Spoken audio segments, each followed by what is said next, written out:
thank you all for being here. It's a great honor. It's a great venue. It's a great audience. And I've been interested in the problem of consciousness for many years, going back 45 years roughly since my college days in the late 60s.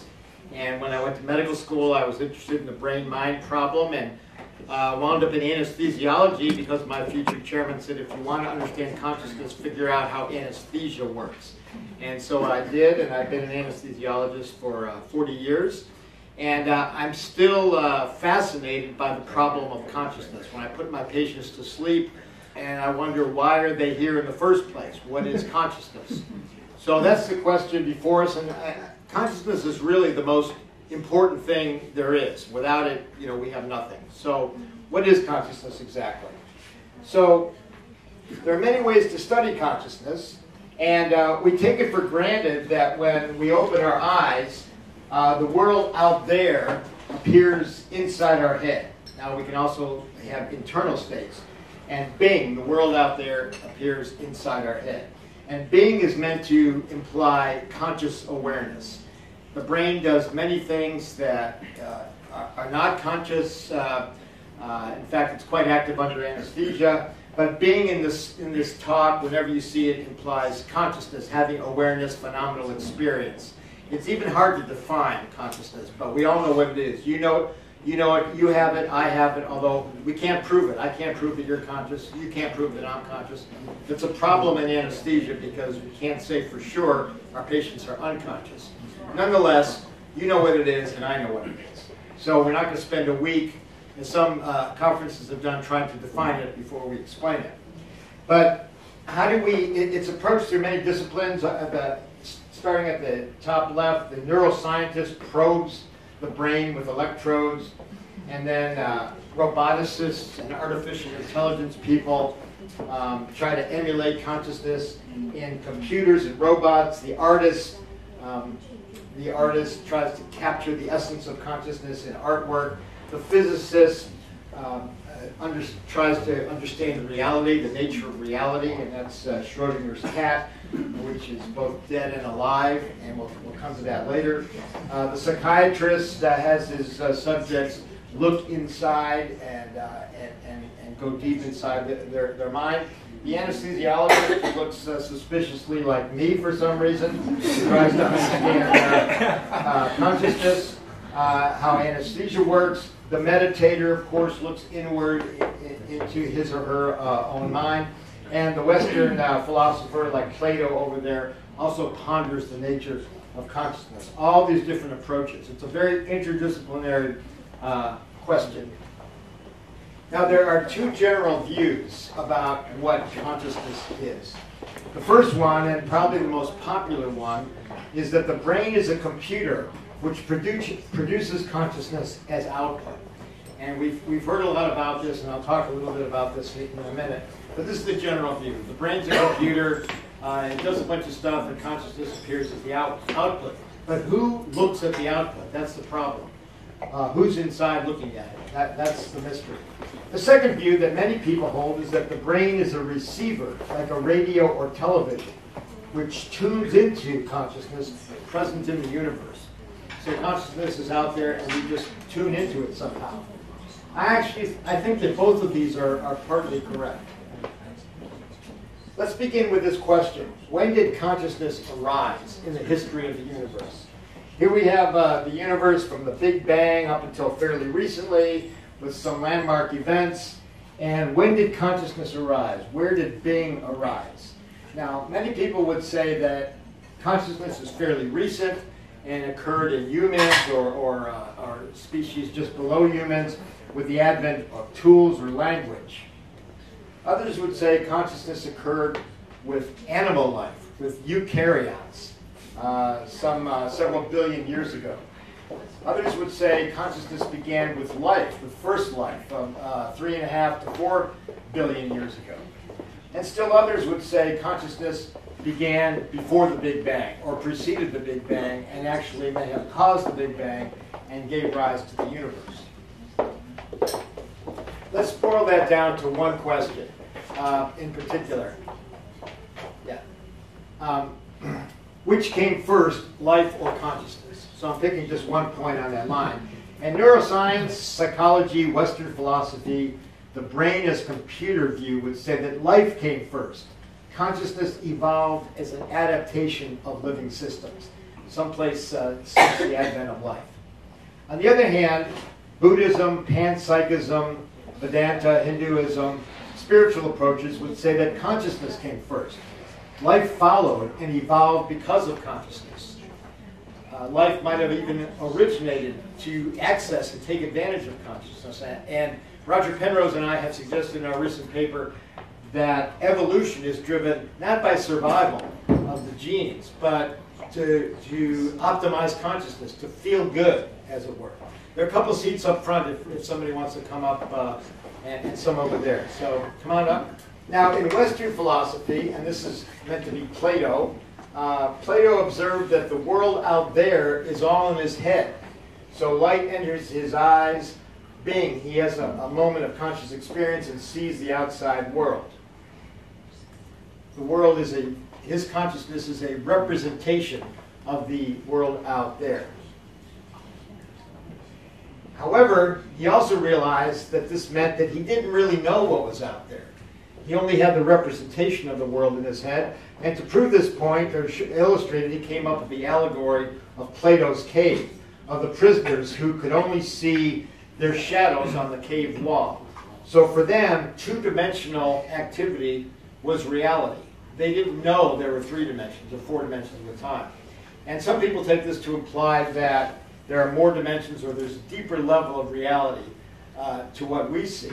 And that may be true, not necessarily dimensions, but deeper levels of underlying reality.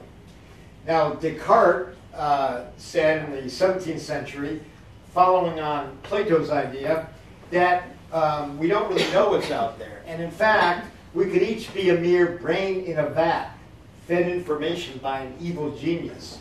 So here we have a brain in a vat, fed information by electrodes from a computer, and the brain is thinking, bing, I'm walking outside in the sun. And for that brain in a vat, that's as real as our reality is. But this implies that consciousness and reality may both be illusion. And in fact, modern philosophers like Daniel Dennett, who's very popular, says that consciousness is an illusion. There isn't any such thing as consciousness. It's an illusion. An illusion of whom or what is a question that I've never heard answered, and I don't think he's right. But we don't really know that reality is true and is as we see it. And we don't know that your reality is the same as my reality. So these are all mysteries that are still out there. Now, in Eastern philosophy, consciousness pervades a deeper level of reality. In Eastern philosophy, being is everywhere. We are essentially waves in a sea of consciousness, according to Eastern philosophy. We'll come back to that also. Now, back to modern science and the brain as a computer. We know the brain is made up of many, many neurons, 100 billion or so neurons that can be active or not active. They're connected to each other by synapses that can have variable strengths. And this is very similar to computers, which consist of nodes and connections, which can be varied. And so since the 1950s, it's been thought that the brain is a computer, and in fact, that's been an assumption. The brain must be a computer, and people have tried to build computers along the lines of the brain and understand the brain along the lines of computers. It's kind of a back and forth. And this is a very, very prevalent view. Accordingly, in the last decade or so, there's been a lot of time and effort and money spent on brain mapping, where with electrodes and other techniques, every neuron and every connection in the brain is mapped with the idea that taking that map and putting it in a computer and simulating the connections, or what's called the connectome of the brain, would result in all the functions of that brain occurring in the computer, including consciousness. So therefore, if the entire brain can be mapped and every connection can be mapped and simulated in a computer, that computer would have consciousness. That's the argument. And This is this is in the area of brain mapping, artificial intelligence, AI. The singularity, Ray Kurzweil's idea that when we map all the neurons that we will have consciousness, and also that we could therefore download our own mind somehow into a computer so that when our bodies give out, we could exist in the computer indefinitely. The Blue Brain Project at IBM, the Human Brain Project in Switzerland, and many projects in the United States, all are based on the idea the brain is a computer. Map all the neurons and synaptic connections that connect home, and that would reproduce brain functions, including consciousness. Just give us trillions of dollars. That's the bottom line. Now, how's that going? Actually, not too well.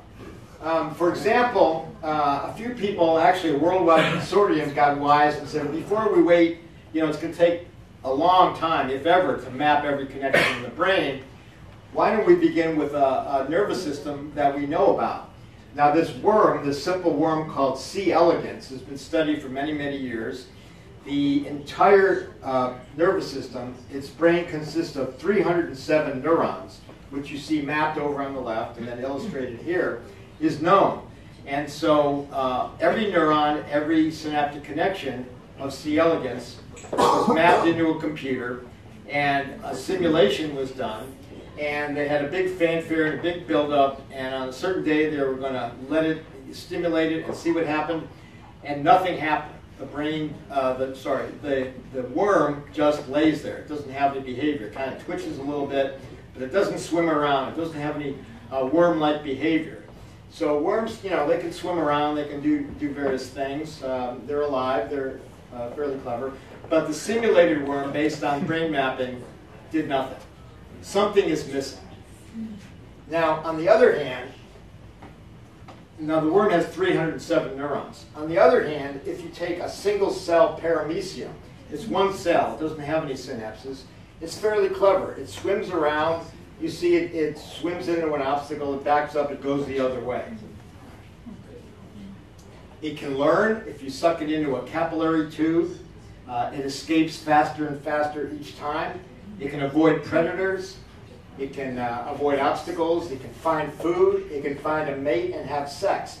In fact, here we see two paramecium having sex. It's an X-rated slide. Pornographic. We don't know when the paramecium is conscious or not, but if it is conscious, during sex is the most likely time. In fact, the pleasure of sex is probably a motivating factor in evolution and reproduction. And in fact, the only time the paramecium is absolutely still, which in the quantum paradigm would avoid decoherence, is when they're having sex. So, but the point is that the single cell paramecium, just one cell without any synapses, is pretty clever. So I keep telling my AI friends, simulate a paramecium, but so far none of them's been able to do it. Now, how does the paramecium do it? Perhaps we can learn from the paramecium.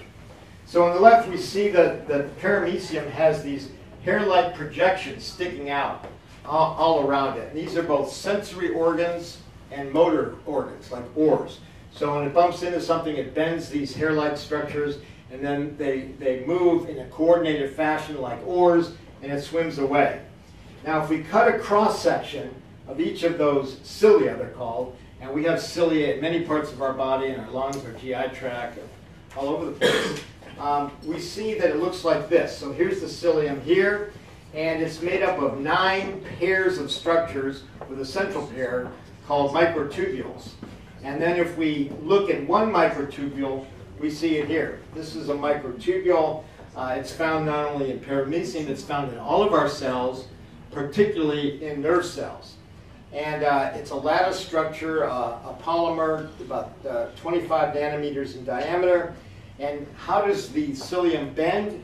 It bends because these dynein motor proteins, which use ATP, chemical energy, contract in a coordinated fashion, so the cilium bends in a purposeful, useful way, and they're all coordinated. And in 1974, biologist Atama suggested there were propagated signals which said, okay, you bend, you bend, you bend. so that they do so in a concerted fashion, suggesting some kind of information processing in this cilia. Now that's a paramecium. The exact same activity occurs in our neurons. So here's a neuron at the bottom in blue. This going down here would be an axon, and these are dendrites. And out here would be synapses. And materials that need to get to synapses here, here, or here are synthesized in the cell body, in the big part over there, and then are transported along microtubules inside the neuron, inside the dendrite, by these same motor proteins, dynein, that cause the cilia and the paramecium to bend. And there's two types of motor proteins, dynein and kinesin. And so let me do it this way. So a synapse out here that needs material made here has to have it transported as cargo along the way. It has to jump from microtubule to microtubule. It has to know to go left or right. And so the question is, how does that happen? And it turns out that there are proteins called tau on the microtubule that acts like traffic signals and tells the kinesin, get off here, this is your stop, kind of like a FedEx code or something like that. And this is the coding mechanism that allows the kinesin and the dynein to deliver their cargo to a particular place. Now, tau you might have heard of because in Alzheimer's disease, shown here, the microtubules disintegrate and the tau, shown in blue, fall off the microtubule. So, and the neuron loses its shape. Now in Alzheimer's, there's the amyloid plaques, which are outside the neuron, and there are the neurofibrillary tangles inside the neuron, which correlate with loss of cognitive function. And so when the tau falls off, the microtubule destabilizes and disintegrates, or maybe it disintegrates and then the tau falls off. That's not clear. But that's the cause of the loss of cognition and memory in Alzheimer's disease. It also happens in a condition with multiple anesthetics called postoperative cognitive dysfunction, or POCD.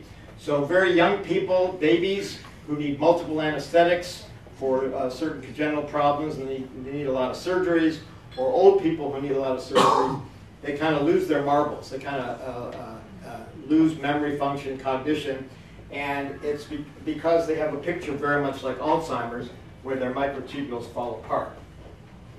Now let's take a step back and talk about the whole brain. And we're back to Plato.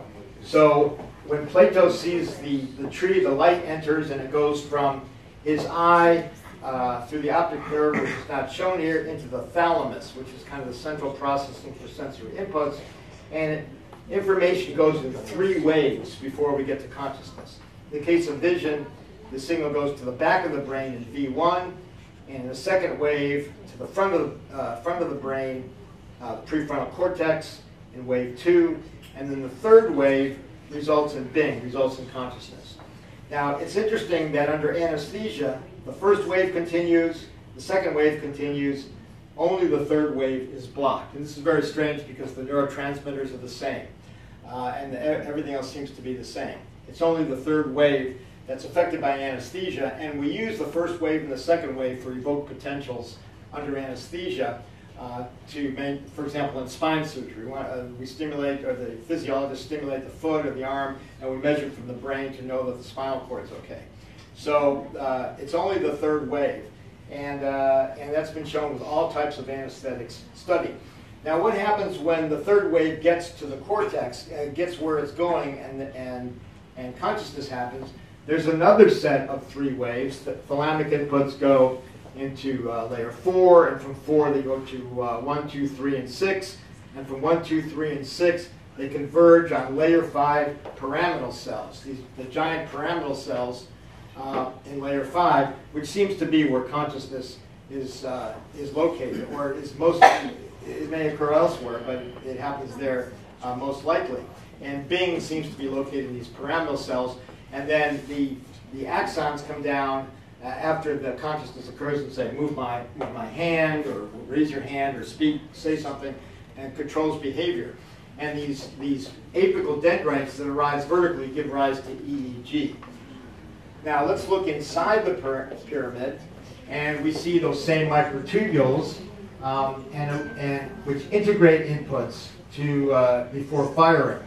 And these are the giant pyramidal neurons, the origin of EEG. And you see that the microtubules are interrupted in a mixed polarity.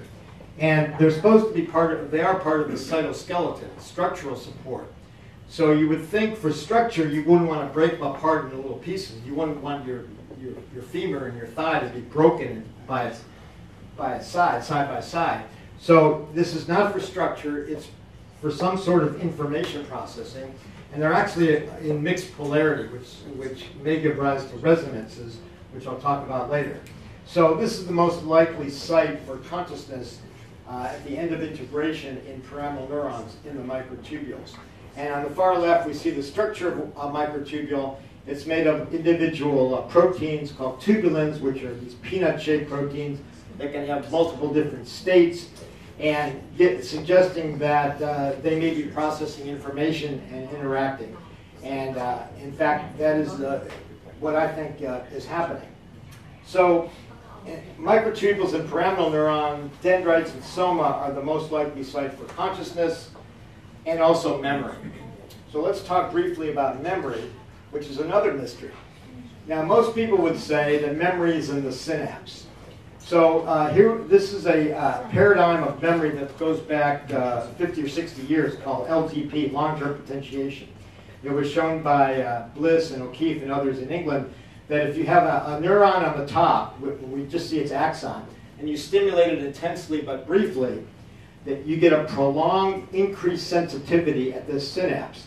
So that after that brief intense stimulation, that synapse becomes very sensitive, so that it will respond to at a lower threshold. And this is thought to be memory, because it guides activity through a network. But the problem is that the proteins that we see here at the synapse are transient. They're only there for hours to days, and yet memories can last lifetimes. And so the memory must be stored somewhere else. And what looks like is happening is that the synaptic activity activates an enzyme. It activates a number of things, but including this enzyme CAMK2, which is a hexagonal protein, which then latches on to microtubules and phosphorylates something in the cell that can encode memory. So I got interested in this and wondered what it was in the cell that was being phosphorylated, and naturally thought it might be microtubules. Now, CAMK2 is a very interesting and beautiful molecule, I think. On the far left, you see it before it's activated. It's a hexagon, and at the top, we're looking down at it, and at the bottom, we're looking at the side. Now, the synaptic activation brings calcium in, and calcium causes CAMK2 to transform, literally like a transformer, those toys. And 6 legs or arms, depending on how you look at it, go up, and 6 legs go down. These are called kinase domains. And they have phosphorylation sites here that can deposit phosphate bonds and energy to some repository in the cell that could encode memory.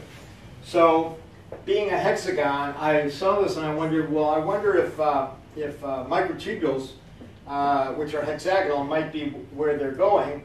And we did the study in 2012 showing that the CAMK2, and the top B and C, we see the microtubule lattice, 2 types of microtubule lattices, and we showed that the CAMK2 exactly fits the geometry, size, and shape of the microtubule lattice. So what we proposed was that the CAMK2, which we call the nanopoodle, because its nanoscale kind of looks like a weird poodle to some of us, comes down on a microtubule, lands, and the 6 kinase domains, up to 6, match the microtubule perfectly and can phosphorylate and encode information, and leaving 6 bits of information behind. It can be all 6, or it can be any combination. And 6 bits is also a byte in computer terms. A byte is usually 8 bits, but it can be 6. So we suggested, and I still think, that this is where memory is encoded in microtubules, and it can be hardwired and involved in cognitive functions. Now, this raises the general idea that microtubules are computers that I mentioned previously, and I got interested in microtubules when I was in medical school in the early 1970s, actually working in a cancer lab because they're important in mitosis. And I was just learning about computers at the time, and it was also discovered then that neurons were full of microtubules. So I began to suggest that microtubules were actually performing computers, were processing information, and published a bunch of papers in the 80s and later about classical computing as opposed to quantum computing in microtubules, and then later with Roger Penrose, quantum computing. So I got this idea that microtubules were processing information, and I went around to a lot of AI neural network meetings saying that microtubules were the computers, and it was a very unpopular idea, and it remains so for the following reason.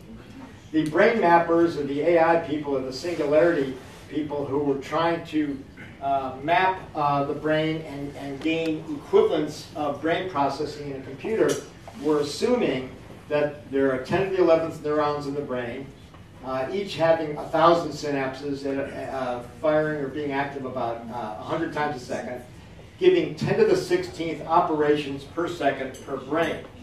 So Kurzweil's singularity said, well, when we get 10 to the 16th operations per second in a computer, we'll have brain equivalence, it'll be conscious, you can deposit your consciousness in your computer if you pay us enough money, or something like that.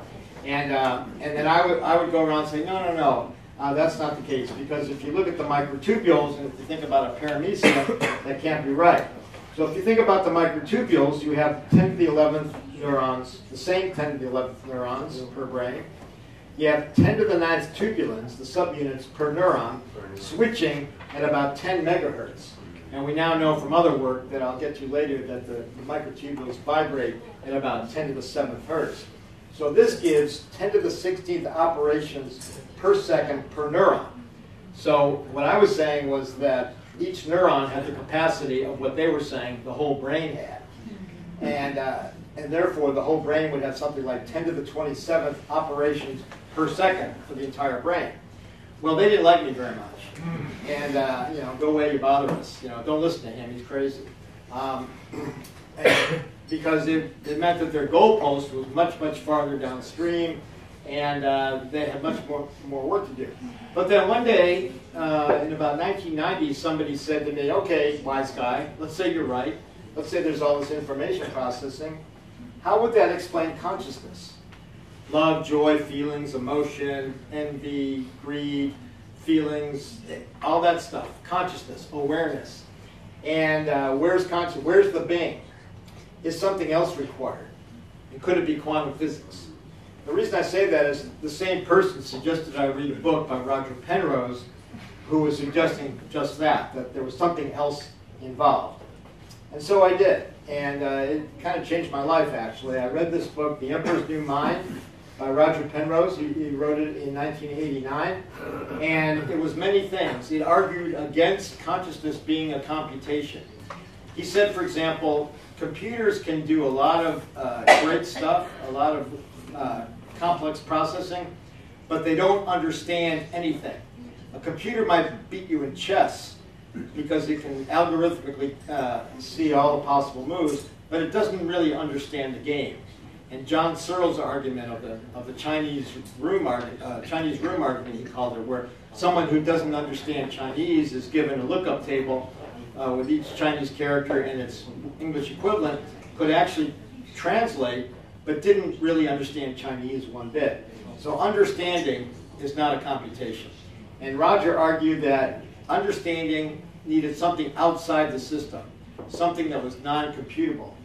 And what that was, he went through a logical argument and claimed that it had something to do with quantum mechanics and collapse of the wave function as the only source of something non-computable and non-algorithmic. So I hadn't really gotten into quantum mechanics, quantum physics, then, and didn't understand it. And I have to say that still, to this day, nobody really understands it because it's so weird and bizarre. But that's also what makes it kind of interesting. So let me give you in fact, Richard Feynman said that anybody who claims to understand quantum physics is either lying or crazy. Now, let me give you a simple version. This is my yin-yang version of quantum and classical. The world is divided into two realms, quantum and classical.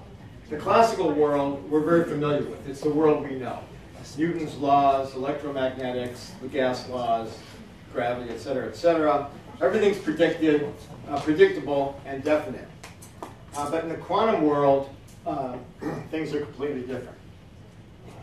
Basically like this. So in the classical world, everything is localized in one place, act like a particle, and fairly large. But the large-small cutoff is unclear. We don't really know the cutoff, and it can change. In the quantum world, things tend to be smaller and can exist in quantum superposition, which means that they can be in two or more states or locations at the same time. This microphone could be here and here at the same time. And yet, we don't see that, and that's the mystery. So in the quantum world, things are non-local. They can be spread out. They can be connected over distances, quantum entanglement. They act more like waves than particles. But we don't see these quantum superpositions in the classical world. We see definite things.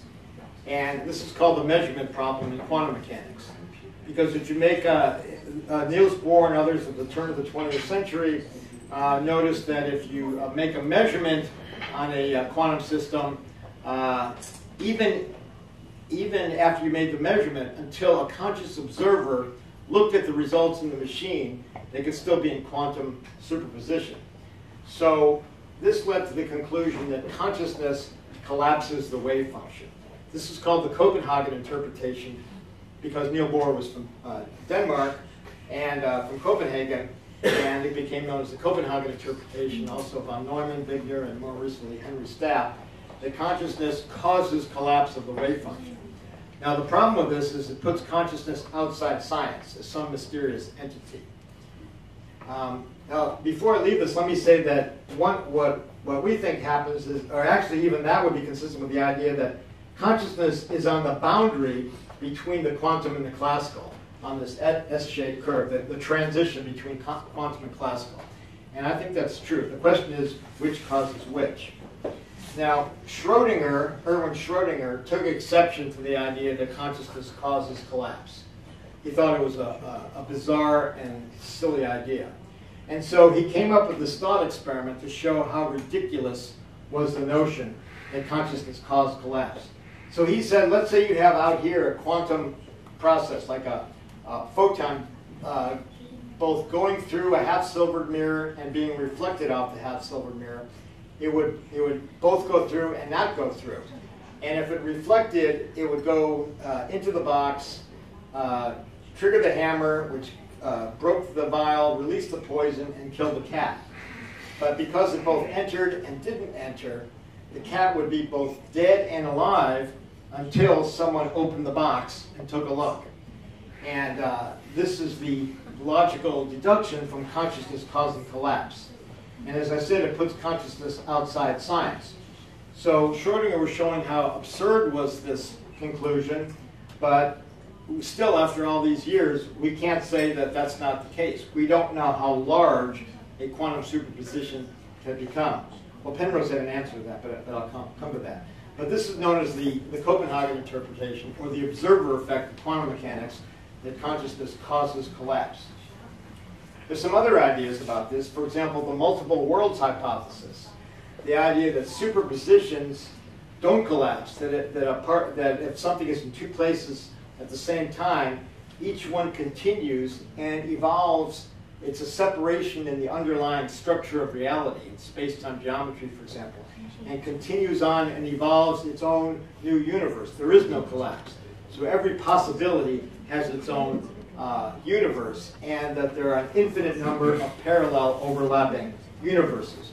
And despite the apparent absurdity of this, it's very, very popular among physicists.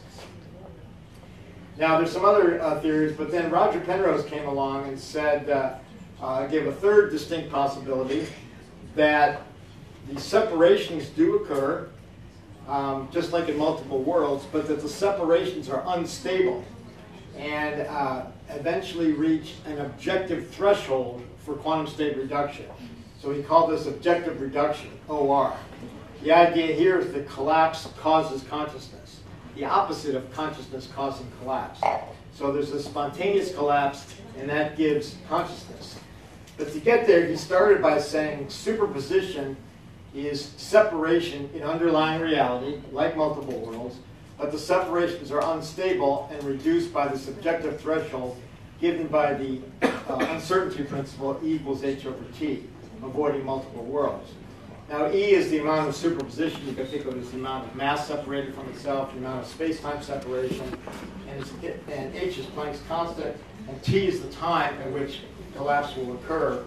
And so it's inversely related, meaning a big superposition will collapse quickly, a small one will take a long, long time. That wasn't all. He also said that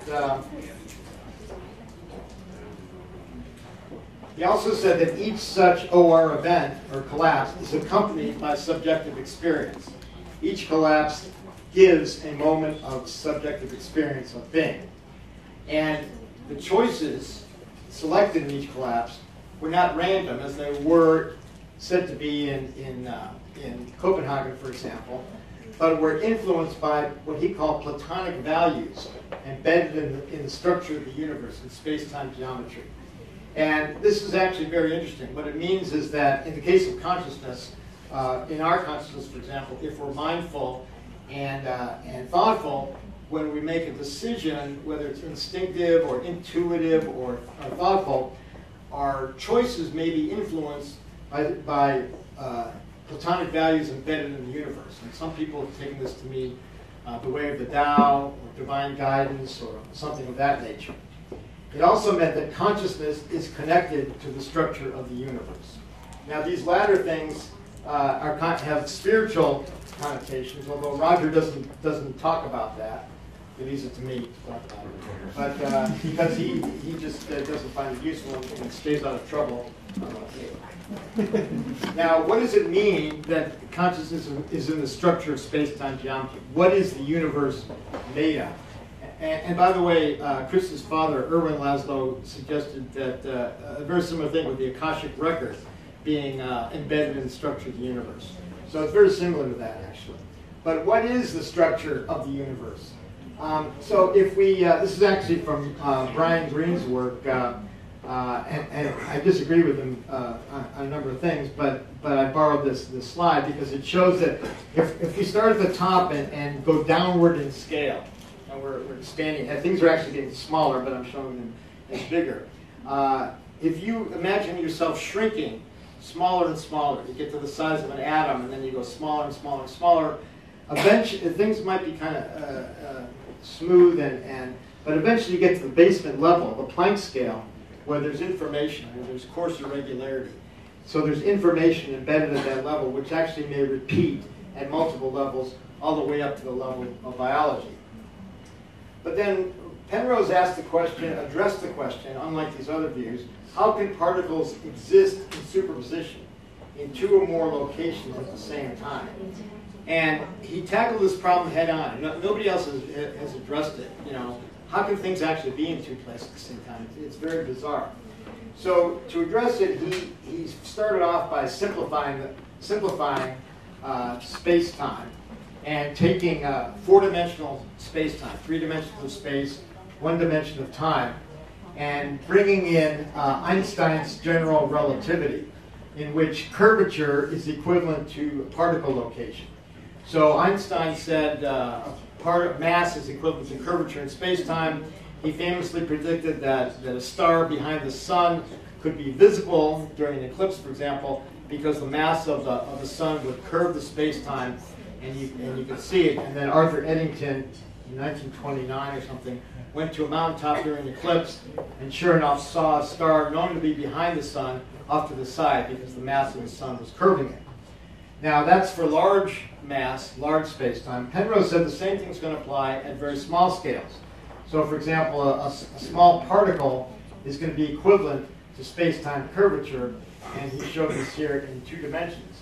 Now if the particle moves, it means space-time curvature moves. So an oscillation would be 2 alternate space-time curvatures going back and forth, and then a superposition would be the same particle in 2 different locations and the separated curvatures in space-time geometry. So the curvatures separate, and you have two separated curvatures.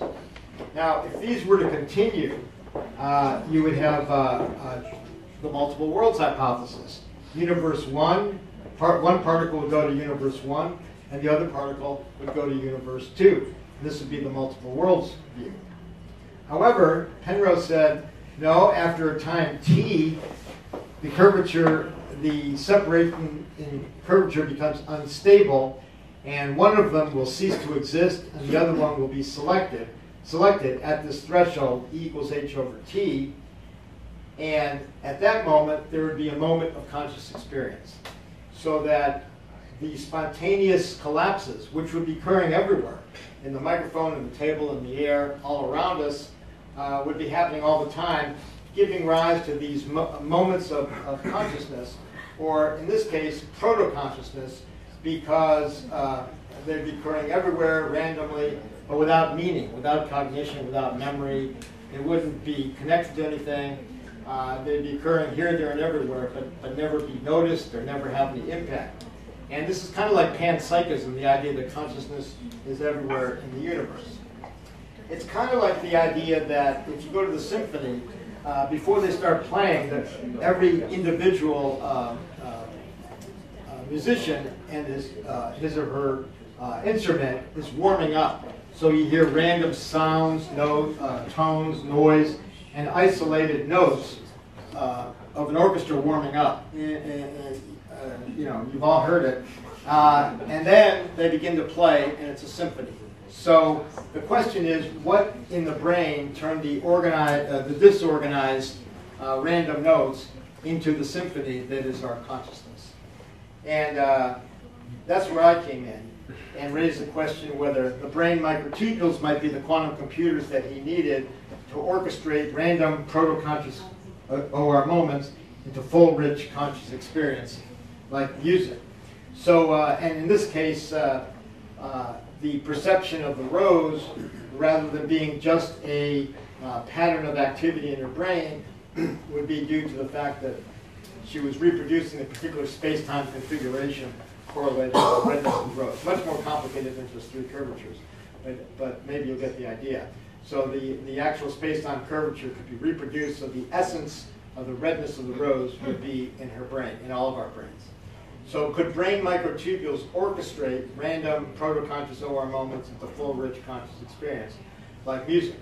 So in about 1991 or 92, I wrote to Roger Penrose and I said, you have the only actual theory for a proposal for what consciousness is. But you don't have a quantum computer. And he said so in the book. He didn't know what the quantum computer utilizing OR in the brain might be. And I told him about microtubules. I sent some papers that I wrote and suggested that microtubules might be his quantum computers. But I was going to be in England in a few months, and he graciously invited me to meet with him in his office in Oxford, and we started to talk. And soon after that, I invited him to our first consciousness conference in 1994, after which we went to the Grand Canyon. And there's Roger in the yellow shirt and me behind him about to fall into the Grand Canyon.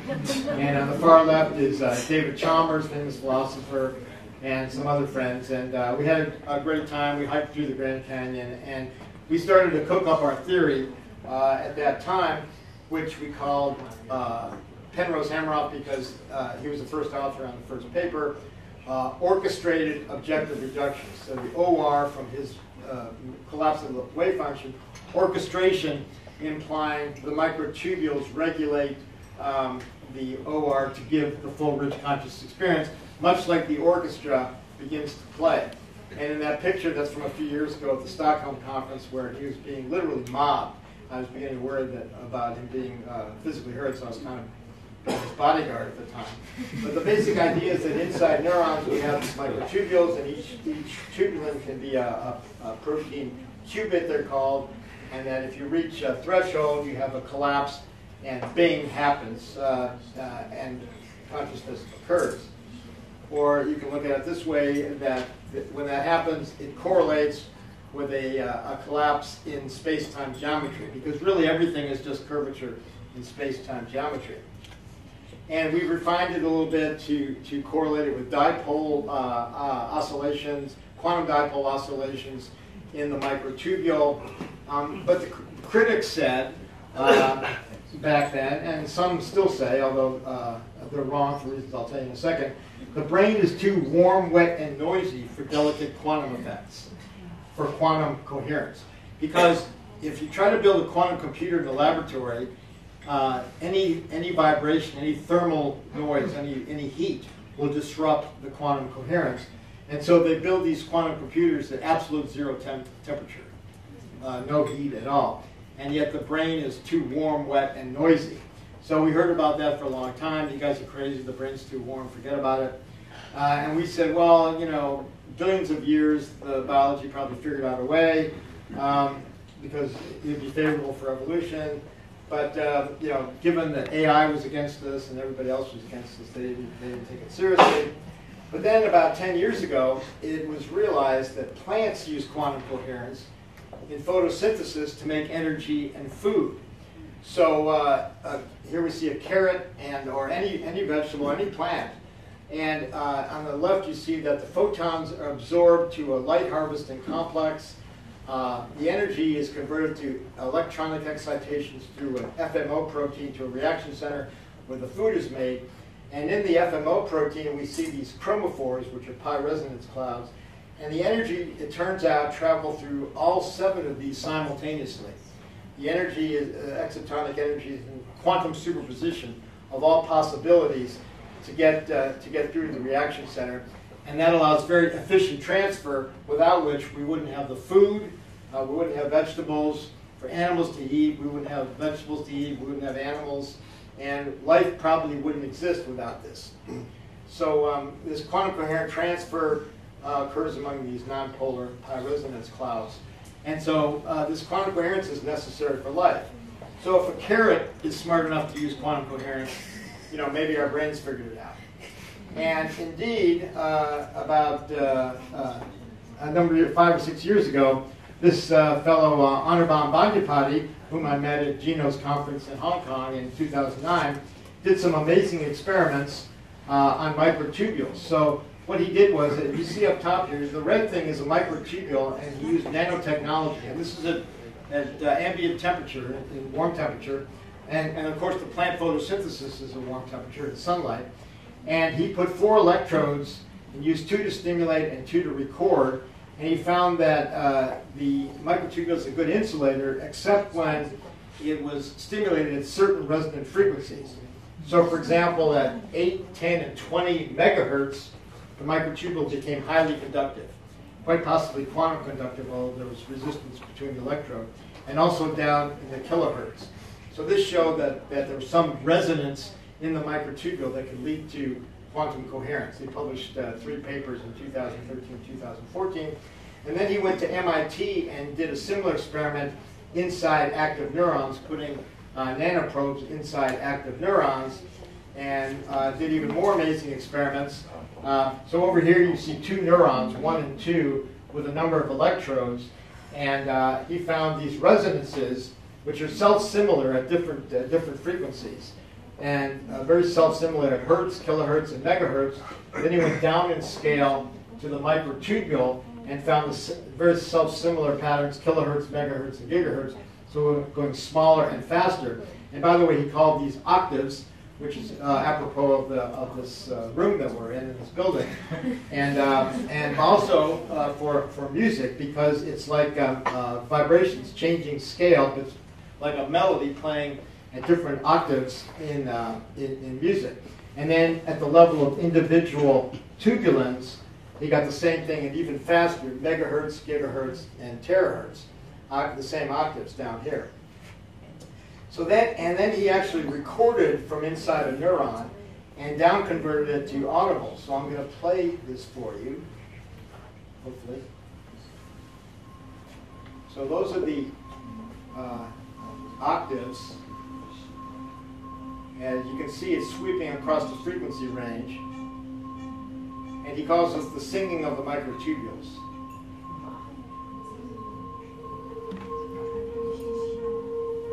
So this would be the background, then variations on this theme would give rise to consciousness. Now this is down converted to make it audible, so it'd be much, much faster. Somebody, after I show this lecture,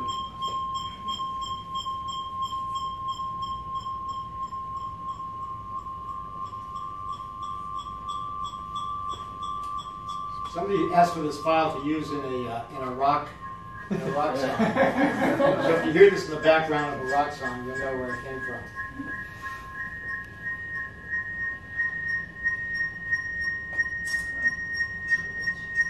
So that's the microtubules singing inside neurons.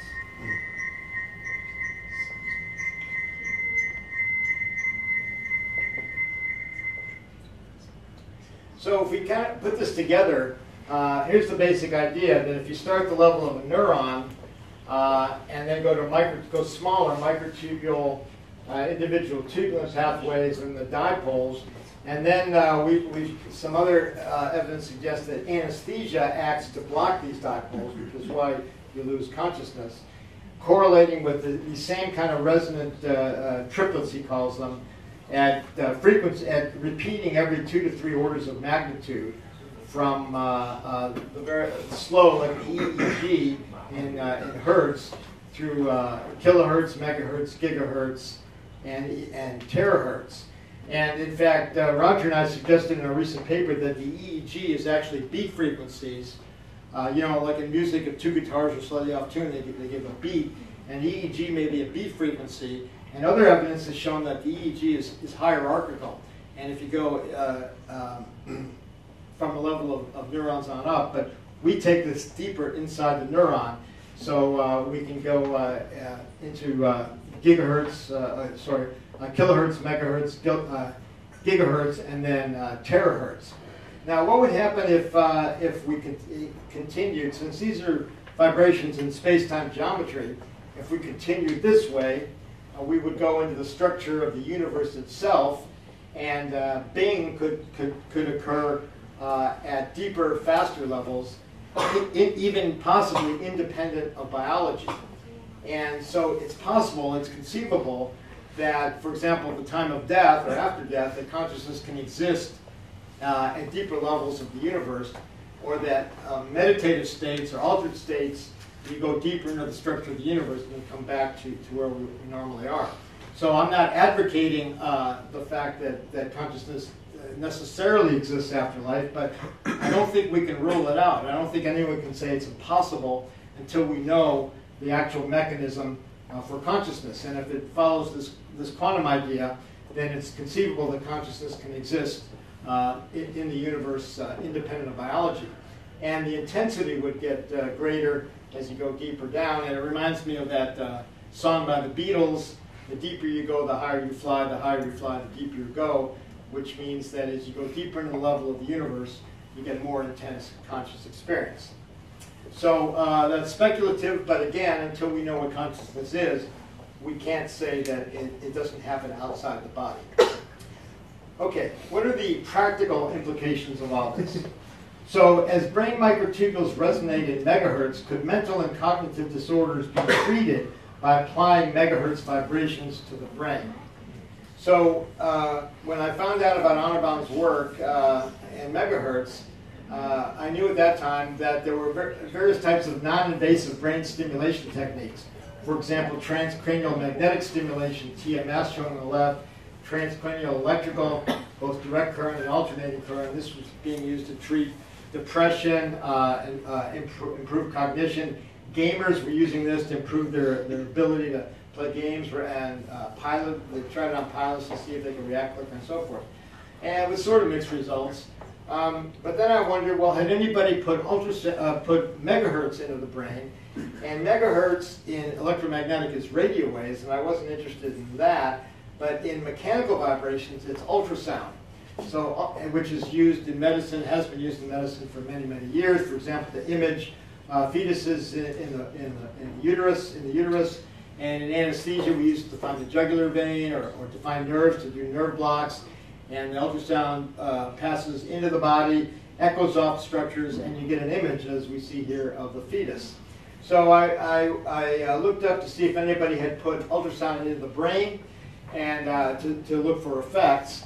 And this guy, Jamie Tyler, had actually did the first transcranial ultrasound in animals, in rats, and he showed behavioral effects. He stimulated the cortex here, the paw would move, and electrophysiological effects. And he developed the first ultrasound headset device, and he started a couple of companies, both for ultrasound and electrical stimulation. And he designed these headsets. They got nicer, and you can see if you wear one of these headsets, you get sexy and beautiful immediately. And he raised a lot of money for his companies to change his mood with ultrasound and electricity. Mostly he's been focusing on electricity. So I was talking to my colleagues in anesthesia. Said, you know, we should try this on our chronic pain patients who are depressed and see if it enhances their mood. And my colleague said, you know, we don't try it on anybody until we try it on ourselves. You got a shaved head, it's your idea, you go first. And I had to admit he had a point, and so I did. And one day I let my friend do it, and he signed to me, you might say, and here's my brain on ultrasound because we're using an imaging device.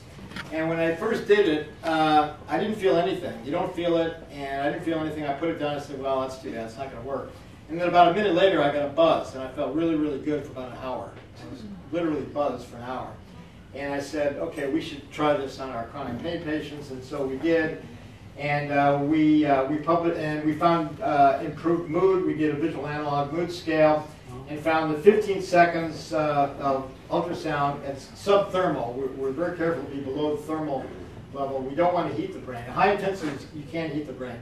But that 15 seconds right frontotemporal at subthermal intensity resulted in about 40 minutes of increased mood by this global affect scale.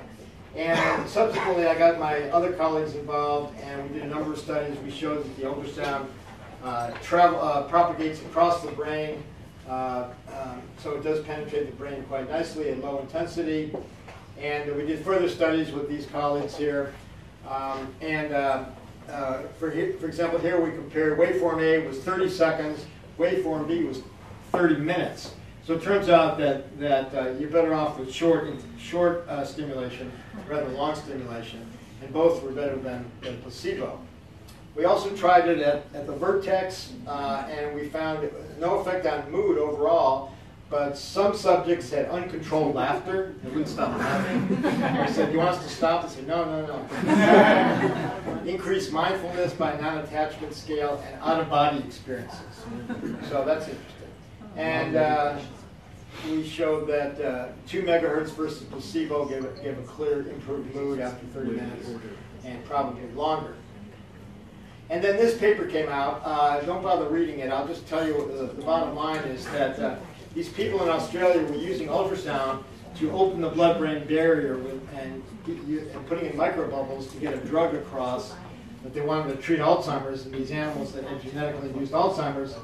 And they had a control group that they only gave the ultrasound without the microbubbles and without the drug, and they got better. They got markedly better, actually. Their amyloid plaques went away, and their symptoms, they measured their memory and their cognition, and they got better.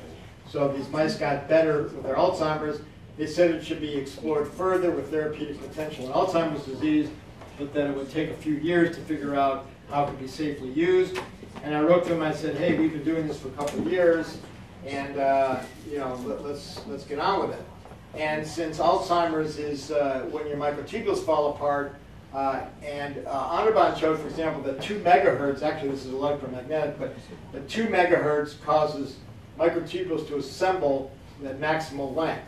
So that's interesting. So 2 megahertz is pretty good for causing microtubules to assemble. And then my colleague Saviki Gupta in India did an assay of assembling microtubules and then bringing them to and then letting them cool to room temperature, and they disassemble. So the black triangles, they start to disassemble. She's measuring their assembly with optical density. But when she gave them ultrasound in the red, they stayed assembled. They didn't fall apart. suggesting that ultrasound can stabilize it. And then, well, before that, I met Sterling Cooley, who is here, who started making, he's in the back there, who started making devices specifically for transcranial ultrasound, and has been developing them, and he's been working here in Shenzhen. And his model is called the neuroresonator. Maybe it's a different name now. And here's the circuit for it. But his device is optimal. I think will be optimal for treating the brain because, number one, it uses honor bonds frequencies and it has a lot of controls that you can do. And so we are starting a study at the University of Arizona on using transcranial ultrasound for Alzheimer's and brain injury.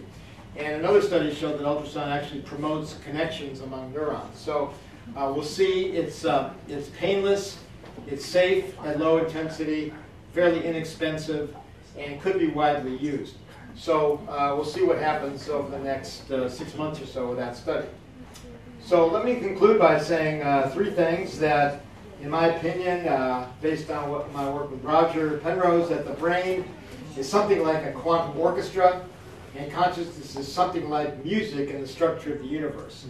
Not so much a computer, more like music in an orchestra. And it's possible that consciousness can exist independent of biology. I don't claim that. I don't have any claim any evidence. Many other people do. We just don't know yet, but it's not impossible. And finally, the transcranial ultrasound, TUS, which is also the airport code for Tucson, Arizona, and I think of that, I'm proud to say, can resonate brain microtubules, offering hope for depression, Alzheimer's disease, traumatic brain injury, and other disorders. And finally, I think Theon and Gino might have mentioned the conferences we have, which are interdisciplinary conferences on consciousness. We've been doing it since 1994, in even numbered years in Tucson, odd numbered years elsewhere around the world. Gino, you hosted the 2009 conference in Hong Kong, and we had the 2015 in Helsinki. The 2016 conference will be back in Tucson, and here's the flyer for it. And everybody's invited, of course. There's the website. We have an amazing list of speakers and workshops and topics, and we really take it's going to be in a fabulous resort in the hills above Tucson, and we have a lot of fun. We have a lot of entertainment, and people have been coming for many, many years, so it's kind of a community and network. And finally, the 2017 conference we've just decided will be here in Shanghai with thank you. With Gino's help and Crystal Globe at Fudan University and another university. So, yes. So it'll be here. We haven't fixed the dates yet, but we're close to doing that. So it'll be in the spring of 2017, and obviously you're all invited for that. So with that, I want to thank you for your attention. You've been a great audience.